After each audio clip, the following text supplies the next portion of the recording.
Hi, welcome. Enjoy the content, subscribe, and turn on notifications. Andrew Thompson had always been the kind of husband who believed his wife's word. It wasn't naivety, it was trust built over 6 years of marriage. Trust that showed up in small gestures, leaving his phone unlocked anywhere in the house, sharing bank passwords without hesitation, talking about his day without omitting details. To Andrew, marriage was exactly that, total transparency, no shadows, no doubts. He worked as a software engineer at a mid-sized company in Charlotte, North Carolina, and spent most of the week traveling for client meetings. But whenever he was home, he made a point of being present. He made breakfast, planned dinners, organized weekends. He believed a strong marriage was built in those moments, in those daily choices to be together, to share life. Carla, his wife, was a high school teacher. She had a predictable routine. She'd wake up early, go to school, come back in the late afternoon, and 3 times a week, head straight to the gym. Or at least that's what she said. Andrew never questioned it. Why would he? She'd always been dedicated to her health, always talked about the importance of exercise and taking care of her body. And he supported her. He paid her gym membership, bought workout clothes when she asked, and encouraged her. After all, he saw her as a determined woman who took care of herself and had her own routines. To him, that was healthy, it showed independence and balance. But something started to change in recent months. Subtle shifts, almost imperceptible unless you were really paying attention. Carla began going to the gym more often. It wasn't 3 times a week anymore, it became 4, then 5. Her schedule stretched out too. Before, she'd leave at 7 in the evening and be back around 9. Now, she'd come home at 10, 11, sometimes even later. Always with the same explanation: everyone stayed chatting after the workout, or I went to grab a smoothie with the girls. Andrew, busy with work, didn't pay much attention.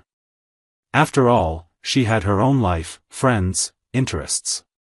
He didn't want to be one of those controlling husbands who questioned every move, every delay. To him, trust also meant freedom. But there were other signs. Small details that, on their own, meant nothing. Together, they started forming a pattern. The perfume. Carla always wore the same scent, the one Andrew had given her as a gift years ago. Suddenly, a new one appeared, bolder, stronger. She said a friend had recommended it and she wanted to try something different. He thought it was odd but didn't say anything. Then came the makeup. Carla never used to wear much makeup to go to the gym. But now she'd leave the house with her eyes carefully done, subtle lipstick, her hair styled. When Andrew casually mentioned it, she laughed and said she was taking better care of herself, that it made her feel good. He swallowed the explanation, but something inside him started to nag. And then there was the phone. Carla had always left her phone lying around the house, unlocked, with no secrets. But in recent weeks, he noticed she started carrying it everywhere. She'd take it to the bathroom, to the kitchen. And whenever Andrew came near while she was on it, she'd quickly turn off the screen, as if hiding something. He tried to ignore it, tried to convince himself he was being paranoid. But the feeling that something was wrong wouldn't go away. It was like a shadow slowly growing, taking up more and more space in his mind. One Thursday night, Andrew had to travel to Atlanta for an important meeting the next day. Carla said goodbye to him at the door, gave him a quick kiss, and said she'd take advantage of it to work out earlier. He got in the car, drove to the airport, caught his flight. But during the trip, he couldn't stop thinking about those details, those signs he'd been ignoring for weeks. He arrived at the hotel, dropped his bag in the room, and lay on the bed staring at the ceiling. The meeting was scheduled for 9 the next morning. He had time. But the restlessness was unbearable. That's when he made an impulsive decision, the kind that changes everything. He got up, grabbed his suitcase, went down to the front desk, and canceled his reservation.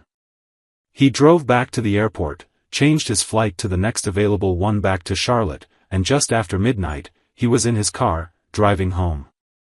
He didn't tell Carla. Didn't call, didn't text. He just went.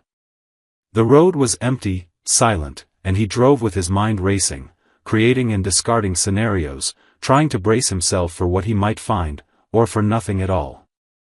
He got home around 2 in the morning. The street was quiet, only a few lights on in the neighbors' houses. He parked a few feet from the entrance, turned off the engine, and just sat there, watching. The house was dark except for the porch light that came on automatically. Carla's car was in the garage. She was home. He took a deep breath, grabbed his key, and went inside. He opened the door slowly, without making a sound. He climbed the stairs quietly. When he reached the bedroom, he found Carla sleeping deeply, covered up to her neck, her phone charging on the nightstand. Andrew stood there, just watching. For a few seconds, he felt a strange sense of relief. Maybe he was losing his mind. Maybe it was all just paranoia. But then something made him move toward the nightstand. He carefully picked up her phone, unplugged it, held his breath, and unlocked the screen.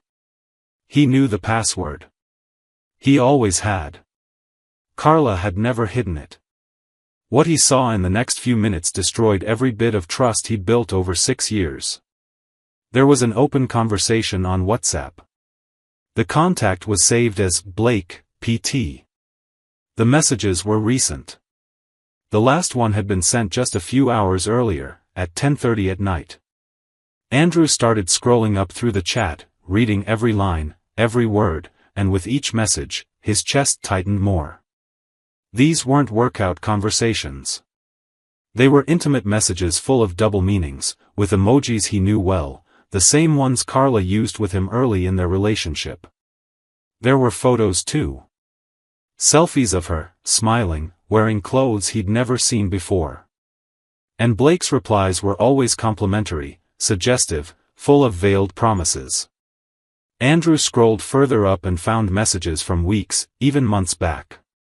Planned meetups, always on days when he was traveling. Tonight, after the workout? I'll pick you up in the parking lot. It was amazing, as always. The word seemed to burn the screen. He gripped the phone so tightly his fingers turned white. He breathed deeply, trying to control the anger, the pain, the feeling that everything around him was crumbling. He scrolled back down to the most recent messages. And there, in a conversation from 2 days ago, he found something that made him shake. Carla had sent, "He's traveling tomorrow. We can meet earlier." Blake replied, "Perfect. I've missed you already." Andrew read that line 3 times, as if he needed to be sure he was understanding it correctly. She'd planned it. It wasn't a slip-up or a moment of weakness. It was deliberate, organized, repeated. He turned off the phone, put it back on the nightstand, and walked downstairs. He sat on the living room couch, in the dark, just breathing, trying to process it. His head spun, thoughts colliding. How long? How many times? How many lies? How many "I'm going to the gym" were actually meetings with Blake? And who was Blake? The personal trainer he, Andrew, paid monthly to train his own wife? He didn't sleep that night. He stayed on the couch, staring into the darkness, waiting. When the sun started to rise, he heard footsteps upstairs. Carla had woken up. He heard the bathroom door close, the shower turn on, her morning routine beginning as if nothing had happened, as if it were just another normal morning. But Andrew knew it wasn't. He knew that from that moment on, nothing would ever be normal again. She came downstairs half an hour later, dressed for work, her hair still damp, her bag on her shoulder. When she saw Andrew sitting on the couch, she stopped mid-room. Her expression changed instantly, surprise, confusion, a hint of panic. "Andrew? What are you doing here? I thought you were in Atlanta." Her voice was calm, but there was something forced in it. He didn't get up. He just stared at her, silent, for a few seconds that felt like hours. Then, in a firm, cold voice, he said, "I came back early." She swallowed hard and tried to smile. "Oh, that's good. But, are you okay? You seem off." Andrew tilted his head slightly, still not taking his eyes off her. "Off? Me? No, Carla. You're the one who's off." Her smile vanished. She gripped the strap of her bag tightly. "What are you talking about?" He took a deep breath, feeling the weight of the moment. He knew that once he asked the next question, there'd be no turning back. "How long has this been going on?" Carla froze. Her face went pale, her eyes widened slightly. She opened her mouth to speak, but no words came out. Andrew kept staring, waiting, giving her the chance to be honest, to tell the truth. But all he saw was the guilty silence of someone who'd just been caught. She tried to react, forced a look of confusion. "How long what?" "Andrew, I don't understand the question."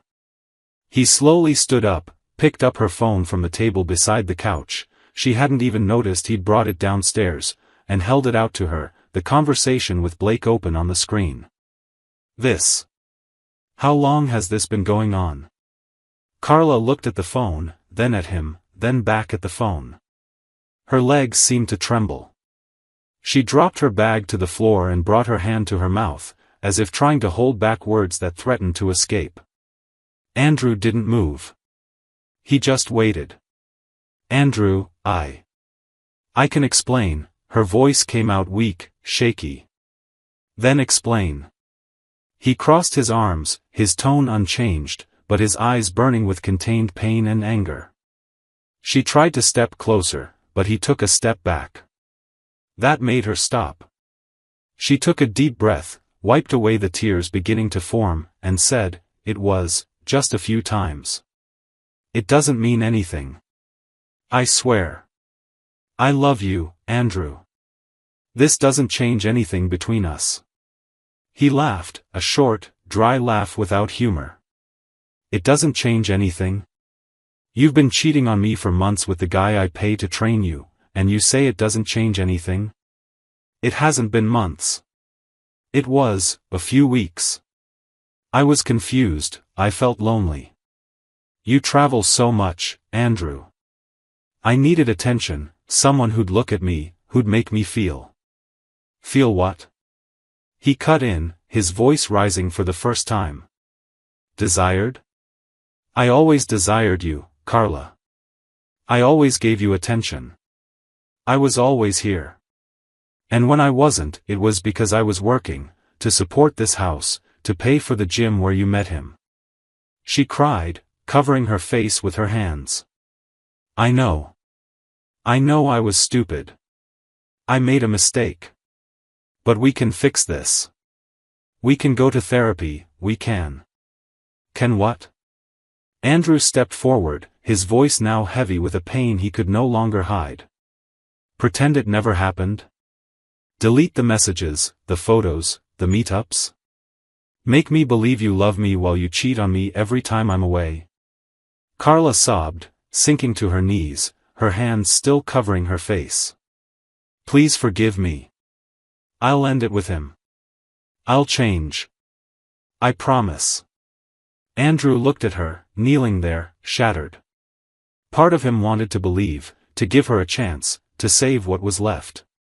But another part, the rational part, the part that had read every message, every word exchanged with Blake, knew there was nothing left to save. Trust, once broken like that, couldn't be rebuilt. Not with excuses. Not with empty promises. He took a deep breath, took her phone back, and put it in his pocket. "Get up." She obeyed, wiping her face, her red eyes fixed on him. "I'm not going to yell. I'm not making a scene. But you're leaving this house. Today." "Andrew, no. Today, Carla." He repeated, his voice firm as steel. You have until the end of the afternoon to pack your things and leave. And from now on, any communication between us will go through lawyers." She tried to step closer again, but he raised his hand, stopping her. "Don't touch me. You lost that right when you chose to sleep with another man."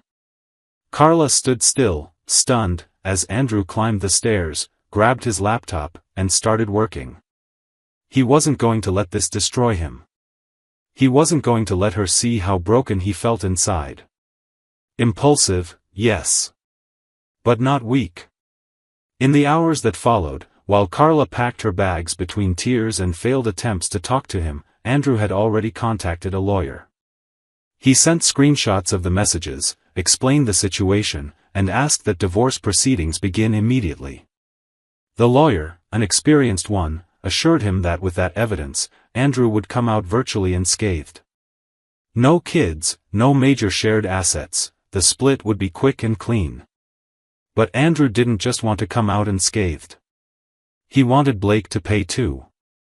And that's exactly what he did. Andrew wasn't the kind of guy who did things halfway. When he made a decision, he followed through. And right then, while Carla finished packing her last clothes and loading personal items into cardboard boxes, he was already plotting his next moves. Sitting at the kitchen table with his laptop open and his phone nearby, he began gathering every piece of evidence he had. Screenshots of messages, photos Carla had sent Blake, message logs clearly showing premeditated meetups. He organized everything into a digital folder, naming each file with date and time, and saved a backup to the cloud. Precision. Method. Everything documented. Carla appeared in the kitchen doorway, her eyes swollen, holding a box with photo frames and a few books. She tried to speak, but he raised his hand, cutting off any attempt at conversation. "I already said. There's nothing left to talk about. Finish packing your things and leave." She swallowed her tears, turned around, and went back to the bedroom. Andrew returned his focus to his laptop screen. He opened LinkedIn, typed Blake's full name into the search bar, and within seconds found his profile. Blake Hartman. Certified personal trainer, worked at Apex Fitness, the same gym Carla attended. In his profile, he presented himself as a dedicated professional, specialized in custom workouts and body transformations. There were photos of him smiling next to clients, demonstration videos, motivational posts about discipline and focus. Ironic, Andrew thought. Discipline and focus, but not enough to keep his hands off other men's wives. Andrew noted the full name, the phone number from Carla's messages, and the gym's address. Then he opened the Apex Fitness official website and looked for the contact section. He found the management email and the direct office number. He wrote it all down. But he wasn't going to act yet. Not like that. Andrew knew that for Blake to truly pay, he needed something more direct, more immediate, something that left no room for excuses or lies. That's when he had the idea. He picked up Carla's phone, which she'd left on the table while loading boxes into the car, and unlocked it again. He went into the chat with Blake and scrolled until he found a recent message where Blake wrote, "Can't today, love. My wife's home all day." Andrew paused. "Read it again." My wife. Blake was married. And from the context, his wife had no idea what was going on. Andrew smiled, not a happy smile, but one of recognition. Poetic justice. Blake wasn't just destroying Andrew's marriage, he was keeping his own marriage built on lies. And if there was one thing Andrew couldn't stand, it was hypocrisy. He went back to LinkedIn, clicked on Blake's profile, and in the personal details, found his wife's name listed in an old anniversary post, Jessica Hartman. Andrew copied the name, opened Facebook, typed it into the search bar, and within a minute found her profile. Public. Photos of her with Blake, trips, dinners, wide smiles of someone who believed she was living a happy marriage. He went back to Carla's phone, selected the most incriminating messages with Blake, the ones that clearly showed their involvement, scheduled meetups, affectionate texts, and sent them all to his own email. Then he created an anonymous email account, drafted a short, direct message, attached the screenshots, and sent it to Jessica Hartman via Facebook Messenger. The message simply read, "I thought you should know who you're married to. All the proof is attached. I'm sorry you're going through this." He hit send. No identifiable sender. No way to trace it. Done. The bomb was set. Carla returned to the kitchen a little while later, suitcase in hand. She looked at Andrew, still seated and calmly typing on his laptop as if nothing had happened. She tried one last time. "Andrew, are you sure this is what you want? We could talk. We could try." He didn't even look up from the screen. "I'm sure. The door's open. You can leave."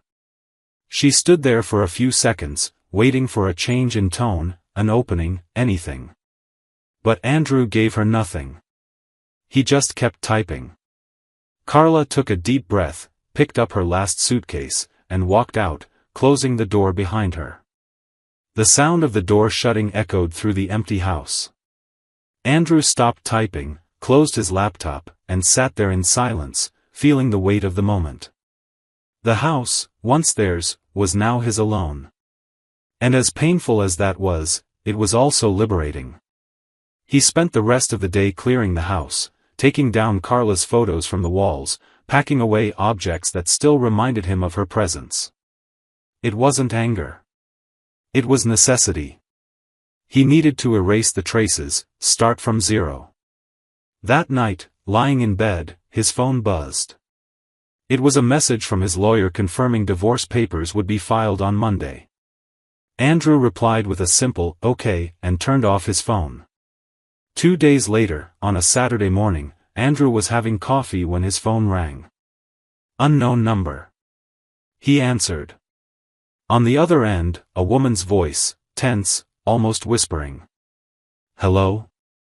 Is this Andrew?" "Yes." "Who is this?"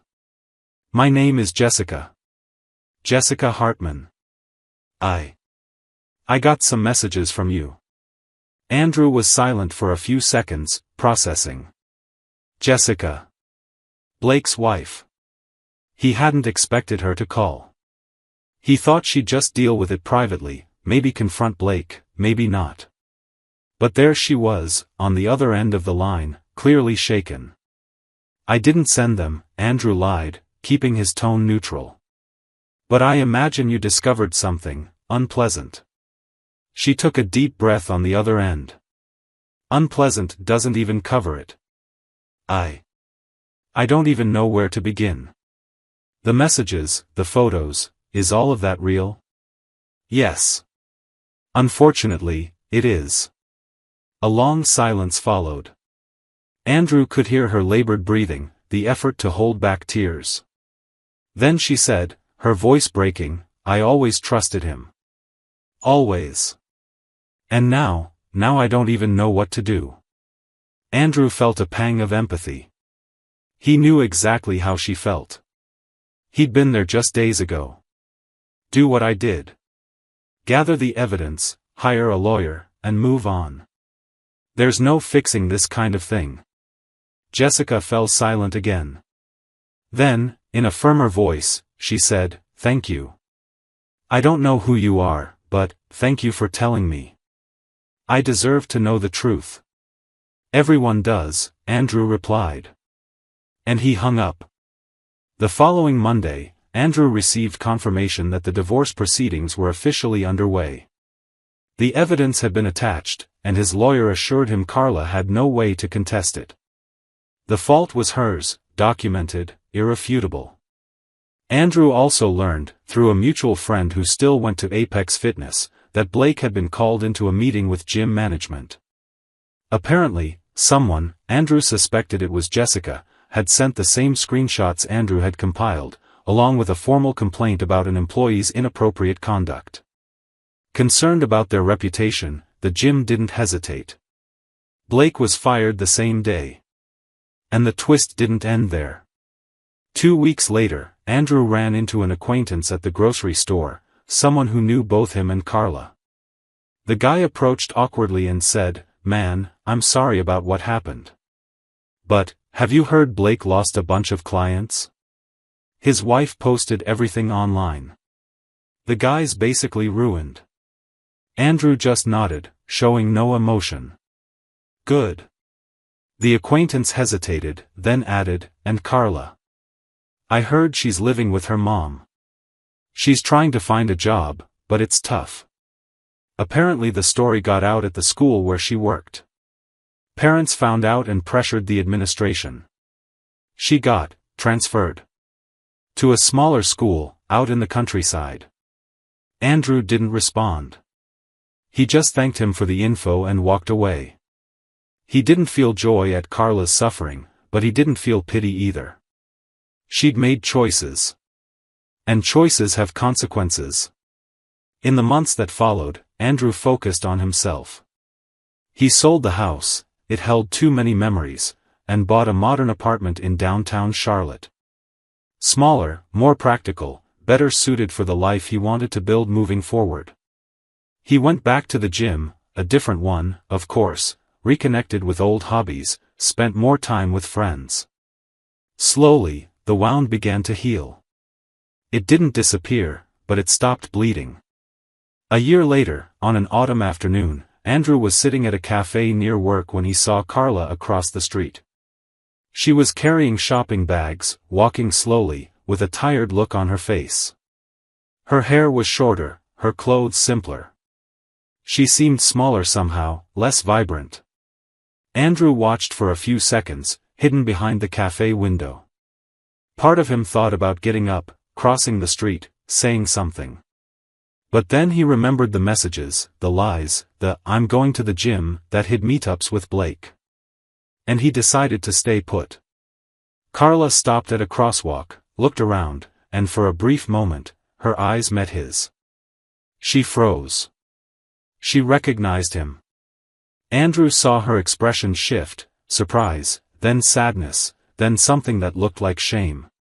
She opened her mouth as if to say something, but Andrew just looked away, picked up his coffee, and left through the back door. There was nothing left to say. Their story had ended that morning when he'd asked, "How long has this been going on?" and she froze. Everything after that was just consequence.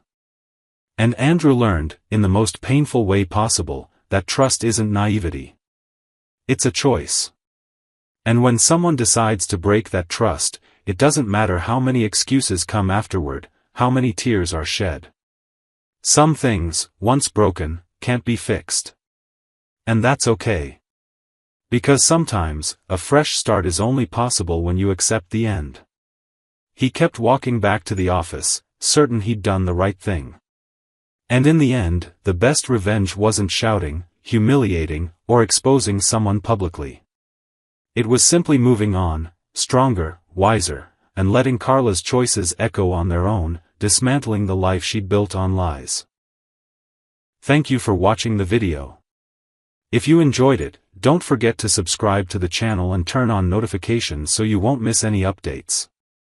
See you next time.